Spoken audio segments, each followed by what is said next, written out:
élection ezate bokolela se bolobi botuna mende toke na recensement toyeba nani congolais nani nga asenga ngo oeza yokeninga alobi yango botuna mende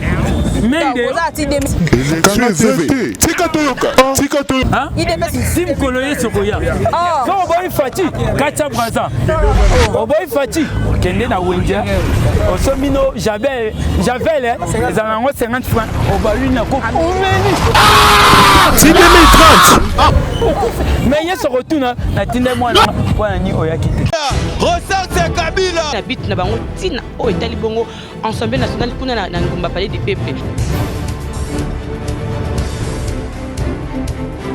Chers téléspectateurs de Niams Officiel Télévision, bienvenue dans votre magazine Qu'on en parle, une émission que vous aimez bien. Merci de votre fidélité, merci de votre sympathique attention que vous continuez de faire toujours dans votre chaîne que vous aimez tant. Mesdames et messieurs, aujourd'hui dans ce plateau, je vais recevoir pour vous mon Mboka Aron Kayembe. Il est communicateur de l'UDPS. Il est aussi au cadre de la force du progrès. C'est avec lui qu'on va essayer de parler sur tous les points de l'actualité qui se passe dans notre pays, qui est la République démocratique du Congo.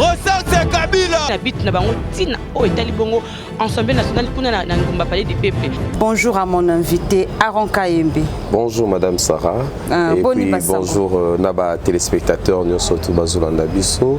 Et c'est un réel plaisir pour nous de rehausser une émission de l'Opposala. Et c'est comme on a dit. Boni Basango, santé, ça va? Nous sommes malades. Nous sommes malades. Et voilà, mesdames et messieurs, comme je viens de vous le dire, dans ce plateau aujourd'hui, on va essayer de parler de l'actualité qui se passe dans notre pays. Moi, Mboka Aron Kayembe, tozala ki na bino na matanga ba ndeko na bino ba militaire ba kufa ki mokolo ya marche le 9 juillet. Le bolenge bo exposa ki ba corps na bango na parti na bino. Et bongo moi Mboka Aron Kayembe, mokolo ya marche wana Augustin Kabuya ozali secrétaire général na UDPS alobaki il faut organiser journée moko ya porte ouverte pour honorer bandeko oyo bakufa ki babandaka ko kufa uta bozalaka na opposition bazo continuer ko kufa ti bokomi na pouvoir. Il faut vraiment organiser journée moko pour honorer ba corps na bango sikoyo moto na biso ezali boye pour na bino ezali récompense to ezali nini? Merci pour la question Anna. Touti na ba moment moko ya passe ebi de pes et bandi ko bunda lelo te. Oui. Et bandi ko bunda kala e bundi contre Mobutu. To yoze susu Kabila. Kabila ya tatana ya mwana. Ba nyongi bato ya de pes bato ba kufi ba bomi. Ezana bato ba bundi po na mboka oyo. Ezana bato ko la papa Mwamba Clovis ba bundi po na mboka oyo bazalaka matraquer ba kotisa bango na ba prison makala wana ozoyo kawana bato nyon surtout wana baza bato moko ya ko honorer. C'est vrai pour na bato na biso bandeko na biso ba kufi nyon surtout bazo mériter yango. Oyebi régime ya Mobutu ezali régime moko ya mukete to bundi na kati ya dictature. Et puis tu réussir à instaurer multipartisme au Mobutu à l'Elaka. Comprenez mon émotion. Vous comprenez maman. Oui. Donc ba combattant nos hommes na babundi. Bazana droit ya ko zala récompenser ko kanisa bango ko pesa moi image ya malamu. Vous comprenez un peu. Et puis à part wana boyebi batumbela biso ba combattant na siège. Bato a régime eleka batumbe la biso ba combattant na bomoi ebele bakangama ebele bazaya kokufa. Donc bazo mériter quand même moi hommage moko bazo mériter journée moko oyo ba famille biso tozala sika mo poto kanisa bango to honorer mémoire na bango. Banzi réponse nanga ezali bongo. Moi Mboka Aron Kayembe melelo eli biso na plateau moi le lenge moko boye par rapport ndengo yaka to mono na drapeau na mutu. Eza significatif il a qui sini. Biso il a qui sini biso ba combattant Congo za biso nyonso. On comprendre biso za batuté akeo au vandi na ndako tout so ya beefsteak tout sera au bimana balaba lokimi. Te biso ba combattant ya liberté pour na katsa pour na mboka oyo. Très bien moi Mboka Aron Kayembe Kayembe to metete meka kobete solo ya mwana mboka Jean-Marc Kabunda akabund ndenga azalaka na mo ba terme mo alobaka to ke koyoka dernièrement ezalaki aote kolobaba oyo bazo sala mabe ba konager siko mikolo akomi déjà ba banyo nager kité ba banyo nager oui ba bango déjà ba banyo siko ya komi koloba les Égyptiens que vous voyez aujourd'hui vous ne le verrez plus. Les Égyptiens là yo kanisi ça banay. Banay. Ça bateau yo balingi mboka oyo ebongate. Balingi peuple azala à l'est. Obi ke bana Israël ba mona pasi na Égypte. Ba moni sa bango pasi. Même ko lo Moïse ayaka ayoza bango pour ke bakende. Wana za monde mususu ezaka esengo. Nde loko population azozela. Nde loko population azozela ba égyptien na sto mona bango isusute ba za isu na mboko te balingi ko kangama na Congo ndike Congo ngo ya bango moko te Congo za bango te Congo za biso nyonso tu biso to bima na banzela wa to tambola pona liberté pona démocratie oyo ezala lelo bango mona mboka lobaki lisusu bango bazaki na bandako na bango bazolia ba beefsteak batika te quand même ndeni yango botinga na pouvoir yango bosi bolongo botika te lelo les en attendant bozaka wana juste ça. Mais non, mboka roka mais qu'est-ce qui ne va pas? Vous êtes en coalition, qu'est-ce qui ne va pas entre vous, l'UDPS et FCC? On a biso baza sincérité. Baza sincérité. Parce que jusque-là, rien ne marche. Oui, que bazo tchaba piège partout, na gouvernement, bazo tchaba piège partout, bazo monter, pour bazo souffrir. Ce boza ba congolais, pour bazo souffrir pour. Il ne peut pas que bango confiance, parce que que simba yango simbité. Te, to pesa bango confiance. To monique, ba mi tout makasi. D'abord, faut yeba, bino nyo surtout na FCC wana. Faut boyeba que facha muninga na binoté. A master na binoté. À chef de l'État, à chef Nabino, il y a pas congolais tout. Donc il faut respecter mon konzazo pesa liloba, il faut bosala labo, il faut bosala. Exactement, il faut bosala labo, bino ko sala makambo Nabino na ndenga ba sentiment Nabino te. Ba koka en bozo tiawana, ba ebisno bosala labo bino zo mona ba ndenge Nabino pour que mon konza échouer ko échouer te tant que ya rozana peuple na simana e. Tant que biso to rozala wana, mon konza ko échouer jamais. Ok, très bien, mon mboka Aaron Kayembe, tout le Belamoukier, l'isolo ya marche ya bandeko ya UDP ya INC plutôt, ou ba marche qui mokolo ya samedi. Bandeko ya INC bozana bango na cash, bozana bango en coalition. Mais mokolo ya marche on a tout monde était bataille UDPST, botiki bango ba bunda bitumba bango moko, bango pe bazana pouvoir parce que bozana bango esika moko. Bango ba lobby na marche na bango les dossiers des caméras évitent et les procès des caméras ils avaient qui procès politique. Qu'est-ce que tu peux commenter par là? Siko ceux qui bango balingi batika caméra 56 millions ezonga. To ezonga te. So balingi batika caméra ba mbongo nyonso to ne kozonga te ozonga te. Tala ba marché. Ba biso to banda au marché depuis kala. Mo bango ba marché te 20 ans koka ba ko marché. Ba bino soneza lokuta. Nyonso lokuta bango na ba preuve. Bozo ko sela makambo. Alingalo ba ke ba zuzi nyonso to wana ba juge nyonso to wana bango ba leki ba juge wana maé. Ba lobi dossier za politique. Dossier za politique. Bango ba na preuve ça dossier politique. Muto ayibi. Justice ça Moussa Babi qui était muto ayibi. C'est comme ils sont opposés dossier politique. Tout tika mama ba étape wana za époque tout ça ba Kabila te. On ba jeune za ba Jacques Kabila. On dirait bino IDPS boza na chance te batnos bozo linga bozara na bango esika ma bazo décevoir bino ka. Mon IDPS c'est za grande machine. INC kuna mawa. Finalement IDPS c'est za grande machine. Biso to za batu moko to tambola na sembo. To za batu te yake oye pe mena biso pour flatter biso bilorane le kakate. So sali mabe to biso sali mabe. Justice na biso to c'est la justice na biso za indépendante. Et ça li musala nango balobi ke tel monsieur Aibi, tel monsieur Aibi. Pour nani bazo marcher les kakaye. Bande ko bakanga mi pe belé bazalit. Ba edi kapen bazana ba boloko. Bande ko bakanga mi baza ebelé. Bako sala pe marcher pour na bango. Papa, maman na ba marcher te. Il faut ba marcher. Ba bi ba otika pete ko. Ba le matin. Biso tozala ngona bilili ba otika te. Il faut ba marcher na bango. Ezali kamuté. Biso pe to banda ko marcher to marcha 38 ans. 37 ans to marcha to yoza pouvoir. Bango so ba marcher ka pendant 20 ans mabeza. Ba to senga pe liberté provisoire ya ndeko Kamere. Bénéfice que liberté provisoire. Omoni en tout cas mon conduit Vital Kamere avec tout le respect vraiment tient assez.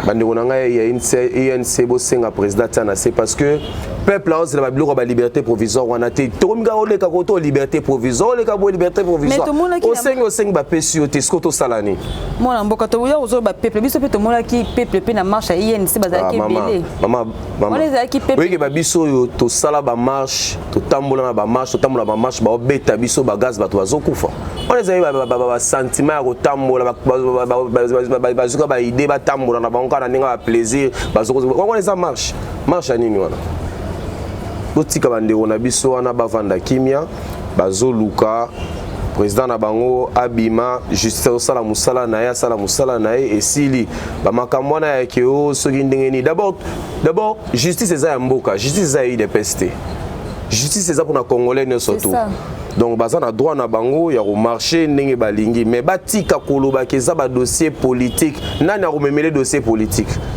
nana za contre papa mama mbongo ebungi na kati ndako batuna te nana yibi balo bakeyo nde muto yibi ba prevezo mona na baloba o baloba te mais na procès ya ndemi ya mwana mboka Vital Kamerhe ya banda ko citer trop combo ya président de la République le président il était au courant à tout moment le président il était au courant. Qu'est-ce que tu peux dire par là? Mais il y a des directeurs de cabinet et ça lokola mokonzi mama Sarah et ça lokola mokonzi ebisio kene kota elanga pri ya eloko hotel basala ngo na combien yo ba biso ezali $20,000 yo yebisa mokonzi ke ezali 56 millions de dollars mama mokonzi asa nini pozo saloko confiance nzoka nde yo koto kendaki wana okati ba moyembe siko yebisanga maba mokonzi ezali wa mokonzi asali ka état de droit justice ne mokonzi ne mutakangisi ete mama justice esali musala nango justice nde mutazana pona kolandela président na botsa makambo président na kati makambo te botsa makambo na kati makambo politique ezate justice ezaka indépendante botika justice azosala musala na ye ce bozolo bakaka likambo papa Kamerhe ebongo ya bandeko mususu bazali kuna bokoloba te balobi na bandeko bakendaki otala Vital Kamerhe na prison bakeki otala kaka lelo pwani bakendaki otala te bayedika pene baza na boloko no bakendaki otala bango te atika kokosa peuple selon nde balobaki na micro na biso balobi bato bayiba bomonaki état de droit te bomonika babimisika état de droit pa na bango bokangisi kaka bango kasi président alobaki te ata so oza mwana mai nanga ata oza nani soki oyibi okota na boloko. Très bien, mon Mboka Aron Kayembe, en tant que membre du parti présidentiel, comment jugez-vous en prestation? Il y a des juges au Baboya qui ont prêté serment na Katsa Mboka Nabiso. Basala qui sabotage en faire chef de l'État. En tout cas, les juges Nabiso na bandi ke bazana ba opinion politique parce que les juges, les magistrats, il faut bazala indépendant, mais politique est tard à bangote. Mais boni bango eza lokola bazali na boni eza lokola bango bazali na batu moko boye bazotindika bango na sima te bosala boye te bozala ta lokola bozala ta vielwamba bonne vielwamba tiki atiki masolo na kimia bino pe bo se respecter parce que professeur Vundwawe hier à l'époque na cour constitutionnelle banomé na conseil d'état à Kendaka yazali magistrat yazali juge te ya respecta ki mibeko te bino ndeka boyebi mibeko papa totika biloko wana yake tout ça mokonzi mboka asa lobby asa sali makambo soki esimbi te bakokoma ba chômeur parce que koboya na bango wana conseil supérieur à magistrature ezali liboso atozo kende ezape manque respect liboso ape tozo kende bakolanda Célestin Tunda Yaka Sende l'homme de Yemei bakolanda nalobaki yango na ba plateau ya émission nalobaki ke entre bango moko na kati ya FCC bazosimbisa baninga batouche kaka bango batindaki ministre kala wana komona kimi Tunda. Ah voilà, merci pour le rappel. Batindaki batindaka na mabe ye wana lelo a démissionné. Lelo pe ba juge wana ceux qui ezaki botindi bango na mabe. Ils ont main noire moi ya bato FCC eza derrière wana te ma. Ata yo moyo zo mona te main noire ezali. Baninga musu ba prêter serment ka bango mibale yo zo mona te main noire ezali ne ba mesana ko sala makambo. Main noire ezana makambo wana mais ba respecter mokonza mboka. parce que mokonzi mboka alingaki pe a honorer bato oyo ba juge na biso ba respecter état de droit on peut comme les camons et comme moi compliqué bato so comme état de droit aboyine au prester serment état de droit problème ezani état de droit tozo lukana ne vandi penzate tozo kende progressivement moni bato ba ko réaliser te que makambo komi ko changer ozomona makambo komi ko changer moi muki bazo réaliser penzate il faut ba mesana to ba ko mesana wana so ba mesani ya baba na ko ba ke o fachi elilingi ya pamba fachi boye lelo ba ba ngoli susu mokonzi abisaki bango ke ba ko mesana ba ko mo comprendre pena que oui eza fachi béton doublement armé fachi blindé. Très bien mon mboka roka embeto le belamke pourquoi jusqu'à présent le président de la République azo misa ko changer ba animateur ya régie financière tozo yo kapé a ba détournement na DGDA ezanini question tuni wana na raisonner bandeko nanga moko bandeko nanga na Australie Pierre Kazadi Francis Mbui Banono Lumbala tout ça baloba nanga mingi tozala patient fachi bozomo na wana aza mystique IGF beaucoup qui président autant qui nommé administrateur tout ça nommé qui a nommé Gilles Alingé Tekei wana azali moko ya batu oyo ako déboulonner batu nyonso tout bazali ko yiba wana il faut nanu aluka nanu serrer nanu ba place oyo ayeba nanu nanya yibaki ba yibelaka ndenge nini il faut ça la ngono avant président républicain nommé ba animateur ya ba régie wana nyonso tout vous comprendre donc il faut pesa nanu temps abani déjà okangela biso ba miyibi wana il a déjà peuple déjà ba miyibi donc tout c'est un kanga nanu miyibi soit récupérer nanu miyibi wana ezo melate mona mboka patience il faut patience DGDA déjà détourné mais salami déjà mais azo sa musalati kala mingi ta koyoka ba liste wana yoke no liste de tango azo sa musala azo kende ka ko fele boite rapport ekokende na justice rapport ekokende il faut nous basana nous audit ya eloko moko comme ça tango mokonza ko ya kotia ba animateur ya sika bazana kobanga bayeba ke otala tana télévision te ba publicité ezali ko leka ya IGF a lancé tout ça voilà donc tozo ke ne malem mais toi précédé to ki ne molo na bango et puis to traquer surtout miyibi wana to yebi to traquer bango. Voilà, je dis comme ça un grand merci à maman Nono Lumbala maman, merci beaucoup à toi pour la confiance. Vous allez continuer comme ça l'émission Niams officielle télévision et j'ai dit un grand merci à papa Francis Mbouyi en direct qui est en Australie. Merci beaucoup à toi papa Francis Mbouyi. Merci beaucoup à toi pour continuer à s'abonner à la chaîne beaucoup à la vraiment de citer. Maman Sarah, yo vraiment na habité so Zolanda makambo toté. To Zolanda papa biso na kata mboka. C'est pour nga c'est ngata na régie batia sport wana o bande ko na biso sai ba esobe ba sali. Pona ko traquer ko déjà ba dénoncer déjà ndenge bazo yiba ne ba yibaka wana eza makambo esalemaka ba biso pe yaka na $300 yo te ba 0,7 donc maman c'est ngana no élément na vraiment bande ko ba mona penza ndenge nini ba yibaka et puis batika déjà pour IGF fait ça pour ça non c'est ça voilà IGF fait ça musa nango je demande à mon réalisateur à tirer son élément et puis on se retrouve tout juste après. André du financier soit démarqué. On a besoin de service? Non. Oh, il y a bon marché. Quand c'est la position qui est, ok, l'optique là où elle est là. Mais DG, on va voir des analyses. Non, c'est DG qui parle. C'est le DG qui parle. Un bon roi d'État. DG. Merci, papa. Ma copine, ton bonnier.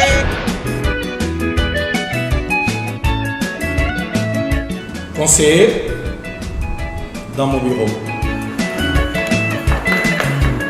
Excellence. Au moins, il tout capable de faire. Oui, Excellence. Kamata moko. Kende ko pesa na tata mwasi na mbembo. Kaka ndenge na lobi. Conseiller. Bateau ya facture wana. Mbongo na bango esali boni. 90 millions de francs congolais. Bakisa ba 0 mibale. Et comme boni 9 milliards. Likolo wana nde ya biso. Yoko bima gouvernement kakamu. Bongo l'État. Oh, maman, mais on mutuka gouvernement Mata tinda zanga batna gouvernement naza tata mo excellence tata mo excellence mokurizali Mon inspecteur naza préparé nga moko na koyana IGF ko ça boete naza kutata ko matina cycle. Stop. Excellence, c'est foutu. Les inspecteurs de l'IGF sont là. Inspection générale des finances. Vous avez compris. Je ne suis pas là. Non, mais vous êtes là. Non. Dis-leur. Et l'excellence est en confinement en France. Ça n'existe plus cette histoire. Je ne suis pas là. Là. Je ne suis pas là. Là. Non. Je suis désolé. Conseiller, même toi aussi. Stop. Les finances et le bien public sont une propriété de l'État qui doivent être bien gérées. Et voilà, fidèle de cette chaîne des informations, en tout cas,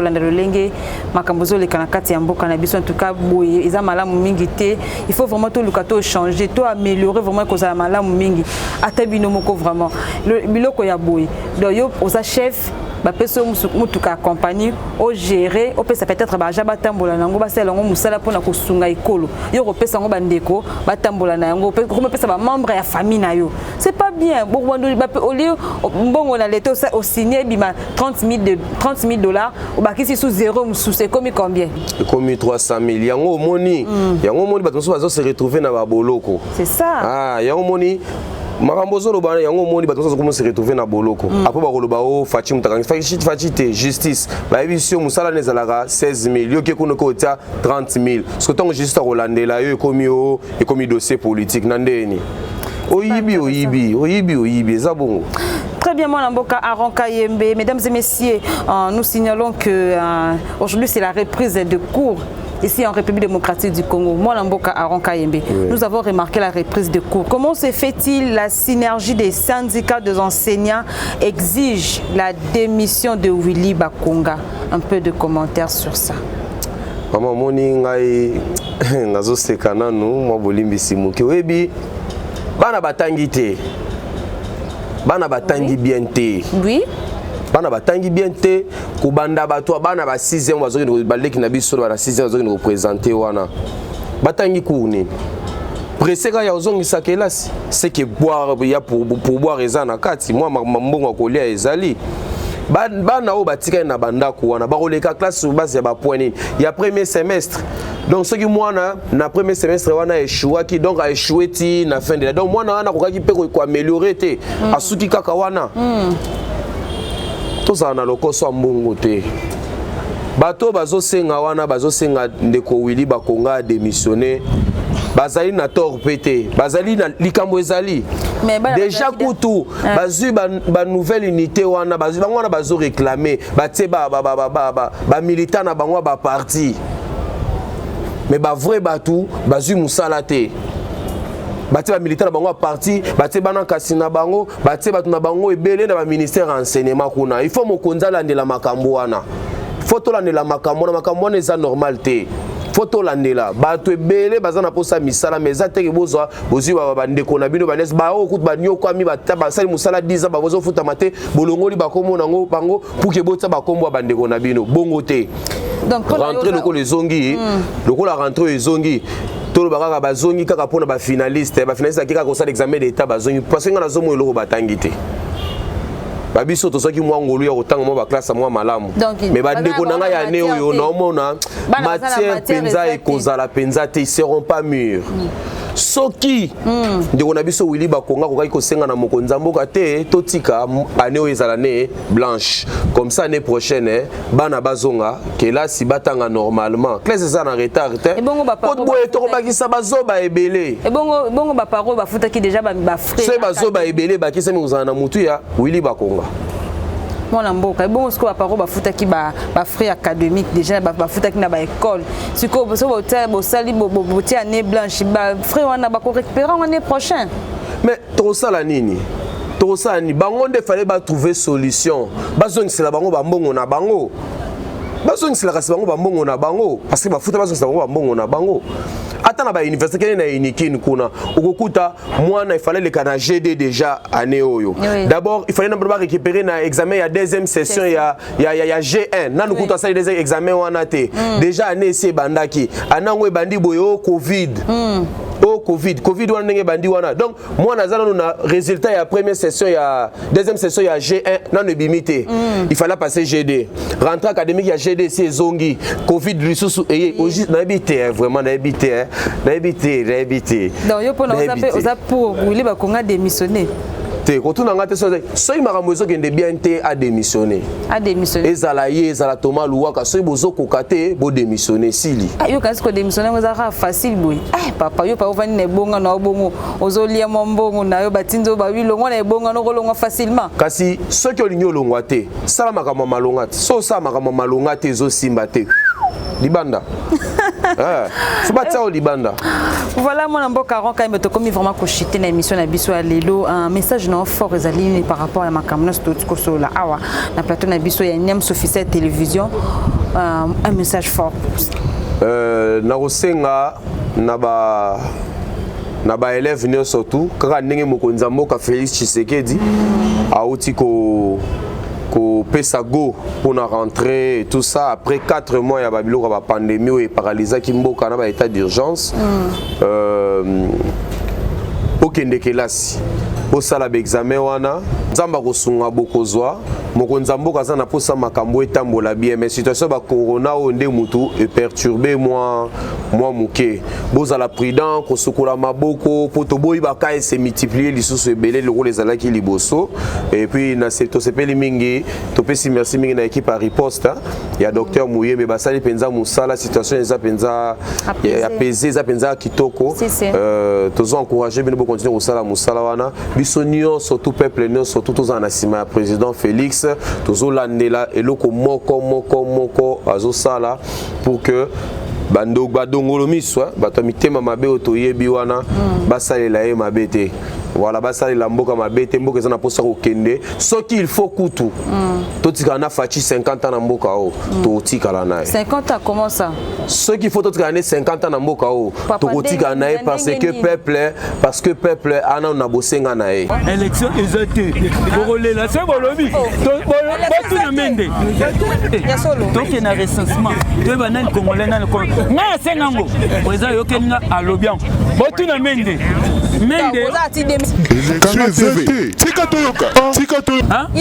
sim koloye sokoya so boy fati kacha braza boy fati kende na wenja osomino javel ezango 50 francs obalu na ko umeni c'est 2030 mais yeso retourna na tinde mwana kwa ni oyakite papa ndenge il faut to ça la constitution président ta 50 ans na bokonzi sani et ça le côté parce que constitution ça prévoit yango peuple constitution peut prévoir yango des mandats par des mandats dans ce qui organisation élection ça limité mokonzi moko kotika la timu ko l'élection ça limite article 70 alinéa de la constitution bon comment utiliser ba mo bata FCC banda ko utiliser ba la comment ça les lango te omoni constitution eza ya batunyo surtout bango batayaka ngo na mesure ya eza lokola veste bino banda ko boya siko bino pe le komi tourna bino ko eza lokola ngai ne naza boye batongeli nga veste ya taille na ngai babi kete oyo mutu mususu akolata ngo te sango penaka na taille na nga subitement boye na bimi petit frère ou bien mutu moko continue à parler alati veste na ya taille na nga wana pe alobite a réunir nango yo komi ko boya te ya ko réunir nango te tout ça eza kitoko te mama batonga ki veste wana na taille ya Kabila lelo pe fachi alati yango donc tout ça na bango ka so mandat esila kotika ebongati obi so mandat esila kotika ebonga il faut tika ce mandat esili tout ça na deux mandats to biso to organiser ba élection pour na deux mandats na biso ce qui est salemi gloire à Dieu mais ce qui est salémité mibe ko prévoir c'est ce qu'on appelle le principe de la continuité de l'état en droit.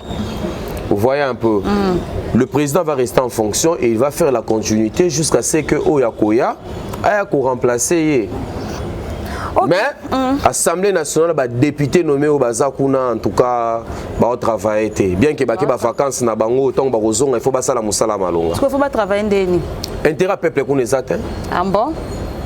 Intérêt peuple azate batu belo zo mona kuna. Ceux qui attention na tout yo vota kina. nani yo vota ki kuna Assemblée nationale. Ba poser cette question té. Ah au moins ko répondre té oyebi ke bele baza kuna baza député nommé. Donc en 2023 vraiment to sala ba choix kitoko et bele ba okota kuna po makambo tricherie kozali sous-souté. Et voilà mon amboka ronka emeto komi vraiment na suka ya mission na biso ya lelo message na yo na président de la République message na ba combattant sur parti na yo cher au pouvoir. Son excellence Félix Antoine Tshisekedi Tshilombo Fachi Béton. Maman ça mo konzambo kate ça la rakite ça que les biso qui congolais ça la bien ceux qui congolais zo sepela na mo konzambo kana ye za te bozo ima na ko mo mutu. Tenga kuna sepeli la seki. Ah le ko sepeli ça. Na linga rango ya bolobara bongo. Mo konzambo ka Félix to sengi yo.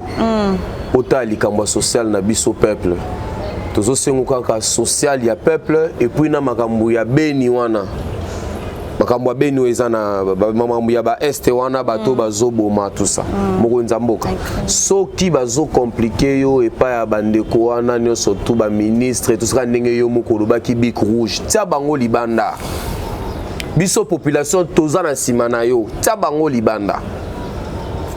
Bandeko wana libanda et puis na invité ba combattants surtout ba nyonso bazana bandako bazana poso kota na kati force du progrès ya UDPS boya beaucoup na kati force du progrès ya UDPS et puis to évoluer ensemble mais il faut na pesa même moi 2-3 personnes ba na ngai donc na kopesa Martin Dinka depuis l'Australie na pesi mbote Nono Lumbala na pesi mbote na pesi Papi Mukata le prophète du soir la personne depuis l'Afrique du Sud, Piro Karalala depuis les États-Unis, Mike Shimba, je salue encore Iso Samba Kazadi, Josué Dikens, Jirada Mouepumulumba, Joseph Kabasele Chitende, Joseph Kabasele Chitende, Mikens Kalume, et puis Nabatuno surtout Banandarabiso, numéro à contact Ezali 089 53 00 325. Donc peuple, tout garder moral, soyons là pour soutenir le président de la République dans ses œuvres et nous allons avancer. Merci beaucoup, mon amboka Aronka Yembe. Merci de l'engue au répondre sur l'invitation à Bisso ya Lelo et j'ai dit un grand merci na bande de Konyo Sobolanda qui Bisso partout dans le monde entier. Na pesi sous merci na maman Nona Lumbala. C'était de sa part ou peu comme par Nangai. Merci beaucoup à toi. Bambote Bele Bisiko Zali en direct en Australie. J'ai dit encore un grand merci à Francis Mbouyi. Francis Mbouyi en Australie toujours. Merci beaucoup à toi. Et j'ai dit un grand merci à maman Biaya. Maman Biaya, merci beaucoup à toi aussi, pourquoi pas à Noëlla. Et je dis un grand merci à Benjamin, à Francisca, vous allez vraiment éveiller. Je dis encore un grand merci à Mars Makié, c'est on dira qu'il y a Maroc. Merci beaucoup pour notre confiance. Vous allez continuer à couper président Jekobea. Je dis un grand merci à président Jekobea, merci beaucoup à toi. Ketia Mandiangu, Bossani. Ketia Mandiangu. D'accord, merci beaucoup à toi, Ketia Mandiangu. Grand merci à mon conseiller privé, JC Mombe. Je dis un grand merci à toi aussi et pourquoi pas à Montréal, merci beaucoup à toi. Je dis encore un grand merci à Félix Kewa.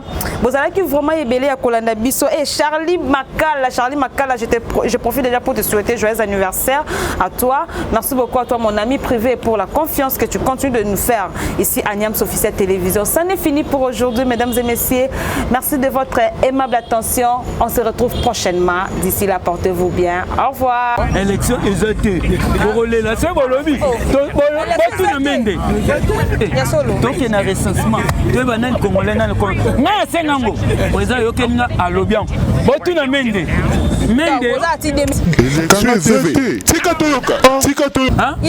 Sim Koloye Sokoya.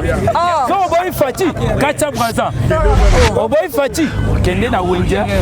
Osomino Javel, les Anango 50 francs. Obalu na Koko. C'est 2030. Mais il y a ce retour, na tinde moi na ni oyakite.